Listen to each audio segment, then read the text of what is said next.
នេះជាប្រភេទ Bossy របស់ Toyota Prius នេះលេខរបស់វាគឺ SK នេះបងប្អូនមើលលេខវា SK 16R11 ចឹងអាហ្នឹងលេខBossy របស់ពួក Toyota Prius ជំនាន់ទី2ចឹងបងប្អូនដែលប្រើប្រាស់ Toyota Prius គឺត្រូវតែប្រើ Bossy លេខហ្នឹងណាគ្រឿងកំជំនួស Bossy លេខផ្សេងចឹងបងប្អូនដែលមានបញ្ហាអាការៈឡានដែលឡាន Prius ដែលយើងចតទុកចោលមួយថ្ងៃវល់ល្ងាចឬក៏យើងជិះទៅធ្វើការព្រឹកឡើងនៅពេលដែលយើងចេញដំណើរដំបូងណាគឺឡានរបស់យើងហ្នឹងគឺយើងជន់អត់ស្ទុះហើយយើងជន់ទៅស្ទុះយើងជន់អត់ឡើងណាអាហ្នឹងបញ្ហាមកពី Bossy ហ៎ Bossy វាខ្សោយឬក៏ Bossy វាខូចចឹងបើសិនជាបងប្អូនយើងដែលប្រើប្រាស់ Toyota Prius មានបញ្ហាហ្នឹងបងប្អូនគួរតែផ្លាស់ប្ដូរ Bossy មួយឈុតចោលទៅហើយ Bossy នេះយើងអាចរត់បានប្រហែលជា 100000 គីឡូបានយើងបដូរម្ដងនេះបងប្អូនមើលលេខនេះពេលខ្លះអ្នកលក់ឬក៏ជាងខ្លះគាត់ឲ្យយើងជំនួស Bossy នេះ Bossy នោះក៏ប៉ិតទៅបើសិនជាយកត្រឹមត្រូវបងប្អូនចង់បានដែលវាល្អ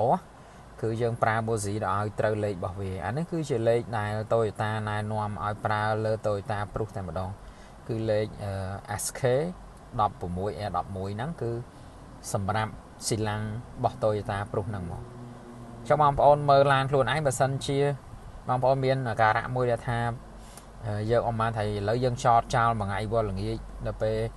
ឬក៏មួយយប់តលព្រឹកអីយើងចាប់ផ្ដើមឡើងជិះដំបូងគឺយើងជន់នៅប៉ាដំបូងហ្នឹងគឺវាស្ទុះជន់អត់ឡើងអាហ្នឹងគឺខូច Bossy ហើយចំពោះជាងខ្លះគាត់ណែនាំឲ្យប្រើ SK 20R11 អាហ្នឹងក៏ដាក់ទៅឡានឆេះដូចគ្នាដែរប៉ុន្តែគឺវាអត់ត្រឹមត្រូវទេបងប្អូនគួរតែប្រើជ្រើសរើសលេខ Bossy ឲ្យត្រឹមត្រូវគឺឡានរបស់យើងនេះវាកម្លាំងខ្លាំងស្ទុះម៉ាស៊ីនដើរស្ងាត់នេះបងប្អូនមើលលេខនេះគឺលេខ SK 16R11 អាហ្នឹងគឺលេខរបស់វាហ្មងគឺត្រូវរេកំងរបស់វាហ្មងអញ្ចឹងយើងគួរតែប្រើពួកប្រភេទ Bossy Iridium ហ្នឹងទៅ Iridium ហ្នឹងគឺជាប្រភេទ Bossy ដែលបដូលបាញ់ភ្លើងរបស់វាជា Iridium បើសិនជាបងប្អូនប្រើប្រភេទដូចជា Platinum ឬក៏ Bossy ប្រភេទផ្សេងបងប្អូនកុំប្រើបងប្អូនប្រើ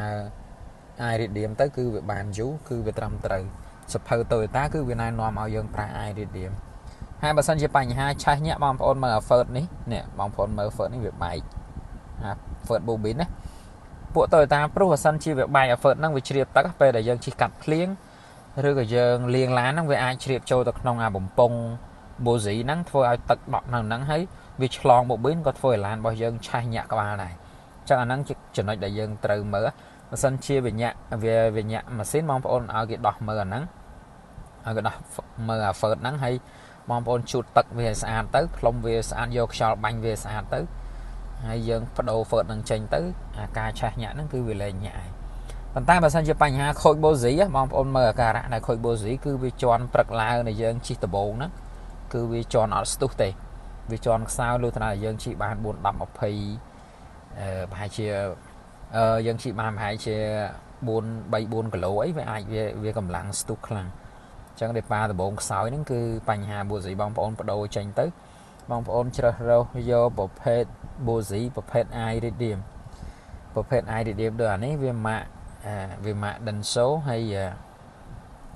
ជាប្រភេទ Bossy Iridium ជាការប៉ັດបើសិនតែយើងជំនួស Bossy ផ្សេងក៏បងប្អូនអាចជំនួសទៅឡានឆេះប៉ុន្តែយើងអង្គុយទៅក្នុងឡានហ្នឹងយើងមិនអាចស្ទង់ចំហាយរបស់វាបានត្រឹមត្រូវទេអញ្ចឹងបើសិនបងប្អូនប្រើ Bossy ផ្សេងឡានរបស់យើងអាចនឹងជន់ស្ទុះហើយអាចស៊ីសាំងច្រើនជាងមុនប៉ុន្តែឡានឆេះធម្មតាយើងមិនអាចស្ទង់ដឹងថាវាមានអាការៈហើយចំហាយរបស់វានឹងគឺខុសប្រក្រតីទេចឹងដើម្បីត្រឹមត្រូវបងប្អូនគួរតែប្រើ Bossy ប្រភេទ Iridium ហើយបងប្អូនអាចកំងគេទៅទិញមកបដូរខ្លួនឯងក៏បានបងប្អូនមិនទុកចិត្តទៅកន្លែងជាងប៉ុន្តែខ្ញុំគ្រាន់តែឲ្យយោបល់ថាបើសិនជាបងប្អូនទៅជាងបងប្អូនត្រូវប្រាប់ជាងឲ្យច្បាស់ត្រូវកំង Bossy ហ្នឹងឲ្យត្រឹមត្រូវទៅតាមលេខរបស់វាបងប្អូននឹងប្រើប្រាស់បានយូរឡានស្ទុះជន់ស្ទុះកម្លាំងល្អហើយ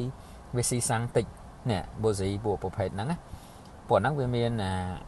ជ័រវាស្រាវដើម្បីទ្រក្បាល Bossy ហ្នឹងកុំឲ្យវាប៉ះពាល់វាហ្នឹងវាការពារក្បាល Bossy នេះនៅលើក្បាល Bossy ក៏វាដាក់ដែរណាដាក់នៅលើសំបកក៏ដាក់នៅលើក្បាល Bossy ផ្ទាល់នេះក៏វាដាក់ដែរអ វាដាក់ iridium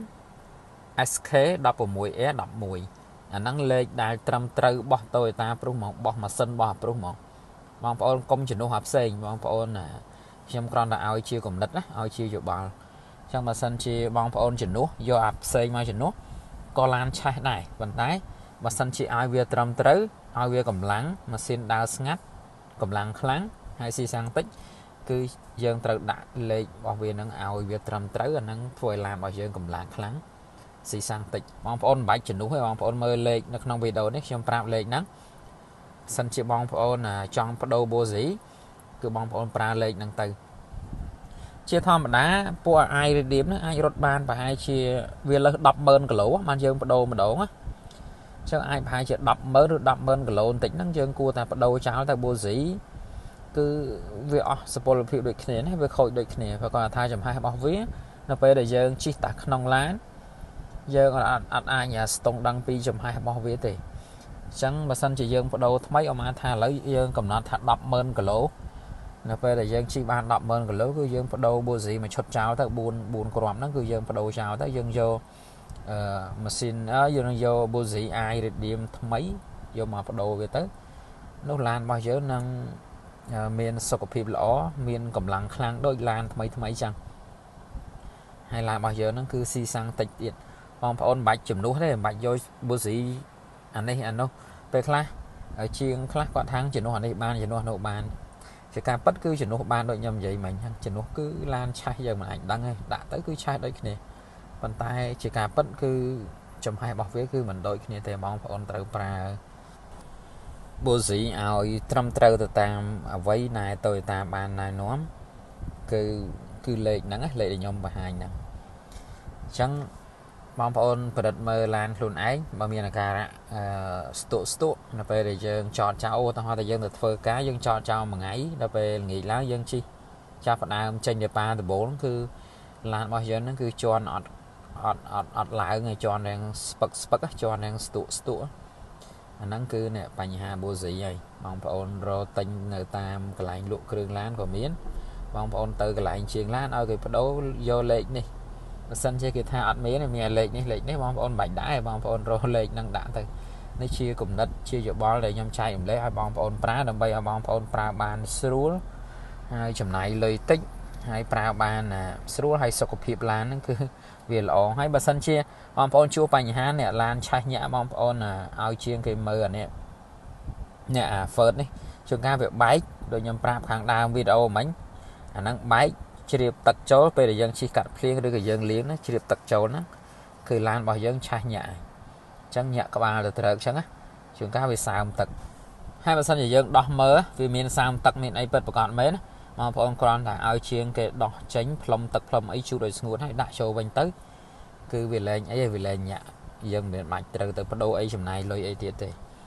អរគុណសម្រាប់ការទស្សនានិងតាមដានវីដេអូរបស់ខ្ញុំសូមជួយចុច like subscribe ម្នាក់មួយដើម្បីឃើញនៅវីដេអូផ្សេងៗទៀតដែលខ្ញុំបានធ្វើពេលក្រោយទៀតបាទអរគុណជម្រាបឲ្យរាល់ដំណើរកម្សាន្តទៅទីជិតទីឆ្ងាយនឹងជួបតែសុខសុវត្ថិភាពរកទទួលទានវាបានសុខចម្រើនបងប្អូនបាទអរគុណបាទជម្រាបលាបាទ